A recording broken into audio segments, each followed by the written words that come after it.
Ormai pare che in questa regione l'unico registro comunicativo sia quello della fiaba. Abbiamo assistito alla fiaba del eravamo i migliori del mondo, perché la nostra sanità, la nostra guida politica aveva risposto prima e meglio ai problemi del virus, ed oggi siamo fra le peggiori regioni italiane come numero di contagi e purtroppo come numero di decessi.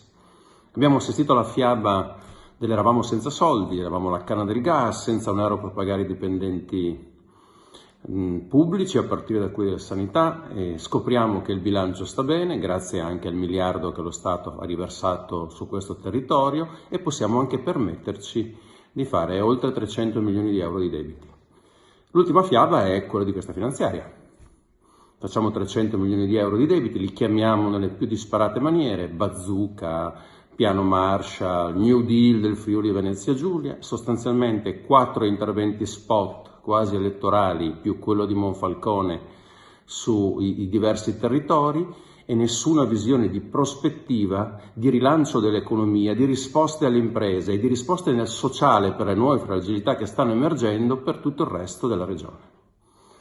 Non credo che l'economia ripartirà spostando uffici a Portovecchio o a Sant'Osvaldo Udine, non credo che l'economia ripartirà con il nuovo piano turistico di Monfalcone, non credo che l'economia ripartirà se non mettiamo in campo delle idee innovative che possono dare risposte a cittadini, imprese e famiglie. E ovviamente, per l'ennesima volta, senza alcuna risposta e senza quasi nessuna menzione dei problemi sanitari che ancora stanno attraversando purtroppo il nostro territorio, e le famiglie li provano ogni giorno.